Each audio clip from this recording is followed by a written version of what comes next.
un pueblo tejido con raíces de misterio en el corazón profundo de la Amazonía ecuatoriana, donde la niebla abraza los árboles gigantes, y el canto de los ríos nunca se detiene. La tradición oral conserva uno de los relatos más antiguos de la región Antieve, la historia de la creación del pueblo. Shuar no es una historia escrita en piedra, ni guardada en templos o pergaminos. Es una historia que vive en la memoria de los ancianos, transmitida alrededor del fuego, repetida en ceremonias, y recordada por los Huishin, los chamanes, que hablan tanto con el mundo visible como con el invisible. Según la tradición, los Shuar no surgieron por azar, fueron creados por los espíritus de la selva, hijos directos de fuerzas antiguas que dieron forma al bosque, al agua, al cielo y a todo lo que respira entre ellos. La selva antes del hombre en un reino de espíritus.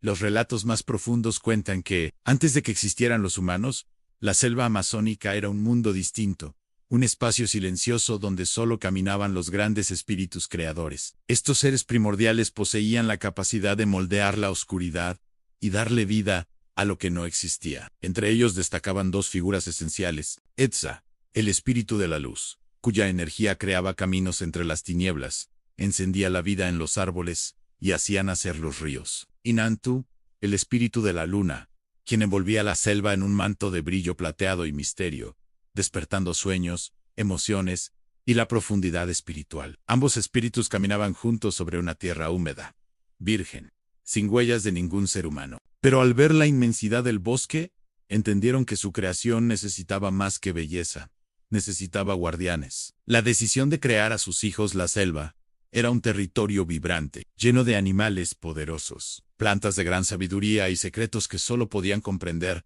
quienes sintieran su ritmo interior. Etza y Nantu observaron el crecimiento del bosque y reconocieron algo evidente: la selva necesitaba seres capaces de vivir en equilibrio con ella, seres que no la destruyeran, seres que la respetaran, seres que la amaran como a una madre. La selva necesita hijos, dijo Nantu, hijos que puedan escuchar su voz, añadió Etza.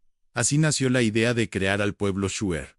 Los elementos de la creación han barro, hojas y fuego. Los espíritus buscaron los materiales más puros del bosque. A orillas de los ríos, tomaron barro oscuro, símbolo de la tierra y la resistencia. De las alturas de la palma de Chonta, tomaron hojas ágiles, símbolo de movimiento y adaptación. De un árbol caído por un rayo, tomaron cenizas ardientes, símbolo del valor. Con esos tres elementos, barro, hoja y fuego, moldearon los cuerpos de los primeros Shuar. Mientras trabajaban, los espíritus entonaban un cántico ceremonial que, según cuentan, todavía susurra el viento cuando pasa entre las ramas más altas del bosque. Del barro nació la fuerza del cuerpo, de la hoja, la agilidad para moverse silenciosamente, del fuego, el valor que jamás se apaga. Cuando las figuras estuvieron listas, Nantu sopló sobre ellas, entregándoles vida y sensibilidad. Etza tocó sus pechos, y en ese instante, nació dentro de ellos el espíritu indomable de la selva. Así,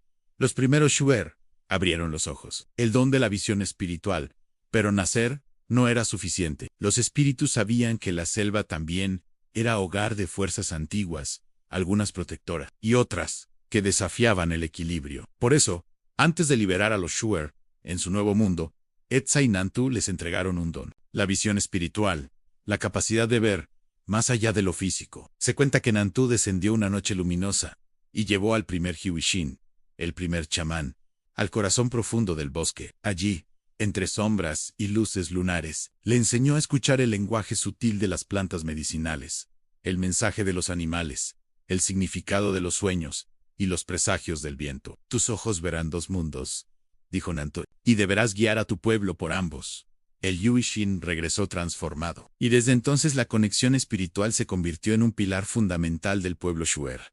La prueba de valor Anyompa, espíritu de la confusión. Para asegurarse de que los Shuar merecían su lugar en la selva, los espíritus los pusieron a prueba. Liberaron a Ayompa, el espíritu de la confusión, quien arremetió contra el bosque con oscuridad. Durante 3 días, el cielo se cubrió de nubes pesadas, los animales rugieron inquietos, y los ríos crecieron como si quisieran devorar la tierra. Ayumpa quería saber si el nuevo pueblo se quebraría. Pero los Shuar se reunieron alrededor del fuego, cantaron, compartieron comida, se mantuvieron unidos, sin permitir que el miedo los separara. Cuando Ayumpa vio su fortaleza, comprendió que eran dignos hijos de la selva, y regresó ante Etza, Y Nantu, tus hijos no temen, dijo. Tus hijos son de la selva, respondieron los espíritus. El pacto eterno entre los Shu'er y la selva. Después de la prueba, los espíritus hicieron un pacto con el pueblo Shu'er. Mientras los Shu'er cuidaran la selva cuidaría de ellos. Desde ese momento, recibieron la protección invisible de los espíritus del agua, del viento, de la noche y de la tierra. Aprendieron a usar las plantas no solo como medicina, sino como guía espiritual. Comprendieron los ritmos del bosque como si formaran parte de su propio cuerpo. Los Shu'er se convirtieron en un pueblo que no camina sobre la selva, camina con ella. Y cada generación ha heredado esa conexión sagrada. La vigencia del relato en la era moderna.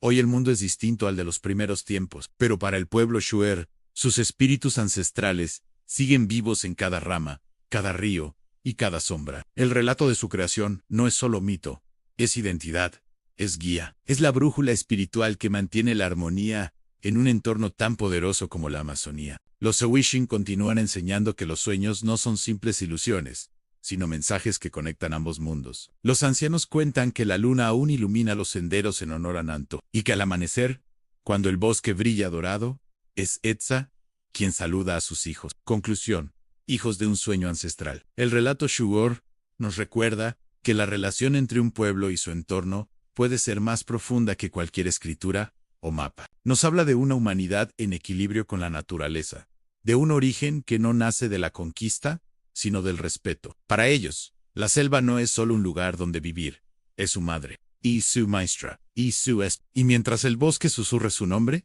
los Shu'er seguirán siendo, como desde el principio, hijos soñados por los espíritus de la selva.